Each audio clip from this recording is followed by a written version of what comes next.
During World War I, Russia's war effort began to decline as the monarchy struggled due to several revolutions from the people. Because of this, the Tsar Nicholas II was forced to give up power and Russia was left without a leader.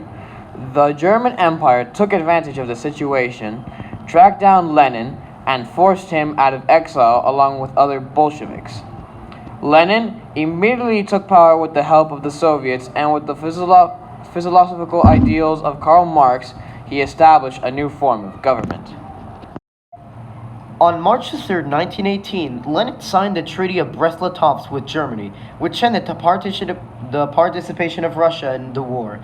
After this event, Lenin focused on several other revolutions, mutinies, and opposition from many different groups that want to restore the monarchy, outlaws that caused trouble, and states that attempted to claim independence for themselves.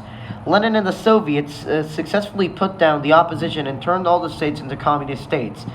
With the new government turned into communism and all form of revolution destroyed, Lenin gave the new country a new name, the Union of Soviet Socialist Republics, also known as the Soviet Union. This would be the beginning of the era of the motherland. The beginning of the Soviet Union's global impact starts with its involvement with the Second World War. Although the war was caused by Nazi Germany, the USSR is also at fault. The current leader of the Soviet Union at the time was Joseph Stalin, who made a deal with Adolf Hitler to attack Poland and splitting the territory in half, starting World War II and forming a temporary alliance.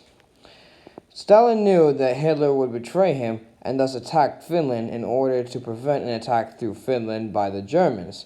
Although Stalin won, the amount of casualties from the Soviets was far greater than the Finland's. Nazi Germany attacked the Soviet Union either way, straight through the conquered Poland.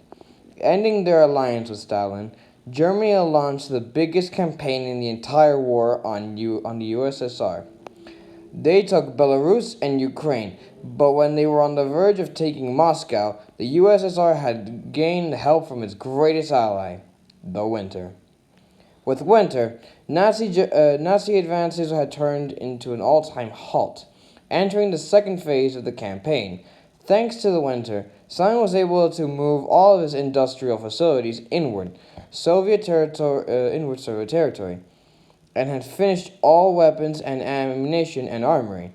Thanks to the Soviet soldiers fighting hard to keep Stalingrad, the new force was ready. The Soviet Union had finally entered on the offensive on the Nazis and had pushed them back all towards to their own country, finally in Germany. The Soviets took Berlin and won the war on Nazi Germany, with Hitler killing himself in the end. Although the war had ended, Stalin's ambitions grew at an alarming rate, as the Soviet Union found itself in a battle of wits with Harry Truman, the current president of the United States at the time. This would be the beginning of the Cold War.